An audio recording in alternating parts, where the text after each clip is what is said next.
जो कि आपका हिंदी का पेपर था। मैंने आप सभी से वादा किया था आज से 10 दिन पहले, और मैं अपना वादा भूला नहीं हूं। मैंने अपना आपसे एक वादा किया था कि मैं आपके हिंदी के पेपर के बाद आपके मैथ के पेपर का पूरा एनालिसिस कर सकता हूं कि पेपर कैसा आने वाला है। जानना चाहते हो पेपर कैसा आने वाला है? ध्यान से सुनना। हिंदी के पेपर में यदि आप नोटिस करोगे तो मैं आपको एक बहुत प्यारी सी बात बताता हूं, ध्यान से सुनना, बहुत अच्छे सुनिएगा। जो आपके 20 एमसीक्यू बनते हैं, जो आपके 20 एमसीक्यूज बनते हैं, उन 20 एमसीक्यूज में से हिंदी के पेपर में आपने नोटिस किया होगा कि 18 एमसीक्यू ऐसे थे जो कि पीवाईक्यूज थे, यानी कि कॉन्सेप्ट बेस्ड थे, और आपके पेपर कई बार पूछे गए थे। और हर सेट में आपने देखा होगा 2 या 3 जो भी एमसीक्यूज थे वो कैसे थे? नए थे। यानी वो एमसीक्यूज कभी भी आपने, हो सकता है किसी टीचर ने ना पढ़ाए हो सकता है कि हम लोगों के द्वारा भी ना पढ़ाया गया हो, लेकिन बहुत सारे ऐसे थे जो कभी पूछे भी नहीं गए थे, लेकिन आज मॉर्निंग की क्लास में मैम ने बता दिया था तो वो आ गए थे। जैसे वो एक बहुत प्यारा सा था, सर कौन सा सेट था वो? देखिए, अगर हाँ, एक बहुत प्यारा सा पूछा गया था कि लिखी कागज के कागज कोरे, ये पूछा गया था एक सेट में।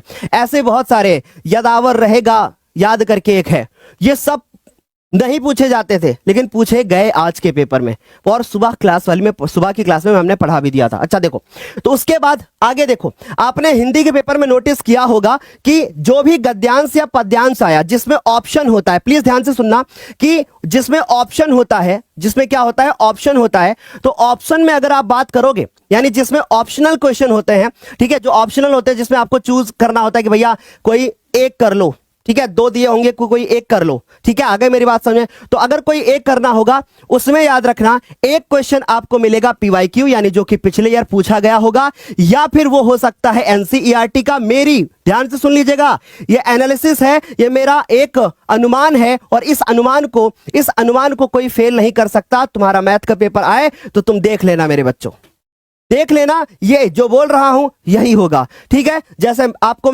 ये चीज मैं पिछले साल से ही बोल रहा हूं, और जो बच्चे ऐप पे पढ़ते हैं उनको पहले दिन ही बोल दिया था मैंने कि एक क्वेश्चन नया बनकर के आएगा बोर्ड एग्जाम में जो कि ऑप्शनल होंगे हर एक सेट में। आज ऐसा हिंदी में भी हुआ है, आप उठा करके सेट देख सकते हो। हर सेट में या तो किसी गद्यांश में कोई नया गद्यांश दे दिया जो कभी नहीं पूछा गया, यानी कि जो पूछा नहीं गया था, जो पीवाईक्यू नहीं था, ठीक है, जो रिपीट नहीं हो रहा था, ठीक। अब सुनिए, तुम्हारे लिए यहां पे क्या है, तुम्हारे लिए क्या है, ये चीज आसान हो गई।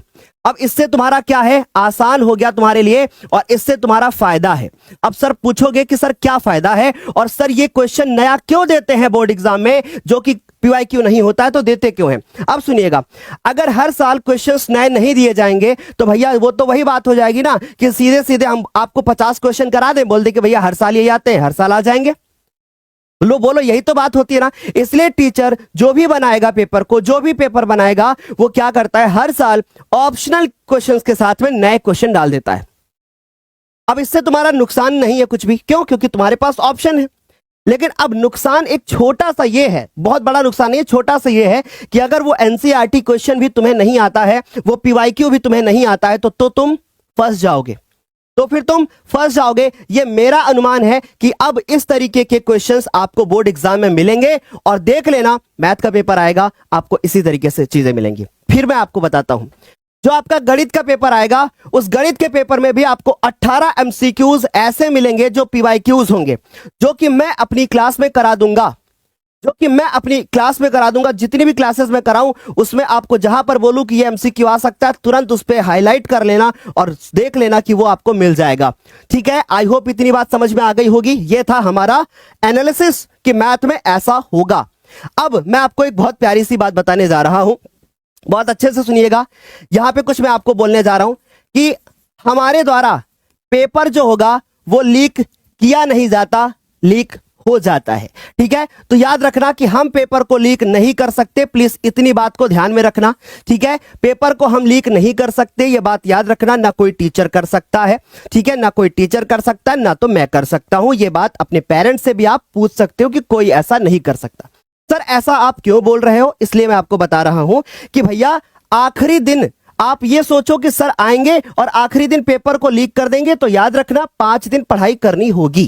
ठीक है, यानी ये मैं क्या बता रहा हूं कि 5 दिन क्या होगा, पढ़ाई करनी होगी। यदि आप ये सोच करके बैठेंगे कि हम आखिरी के दिन पढ़ लेंगे, आखिरी के दिन जो सर करा देंगे वही बोर्ड पेपर में आ जाएगा, तो इस उम्मीद में मत बैठना। तुम्हें 5 दिन पढ़ाई करनी होगी, ये बात याद रख लो। मुस्कुराते हुए इस बात को एक्सेप्ट कर लो मुन्ना, कि ये बात याद रखना कि गुरुजी ने कहा है कि 5 दिन तुम्हें पढ़ाई करनी होगी। तो आई होप यहां तक इतनी बात समझ में आ रही होगी।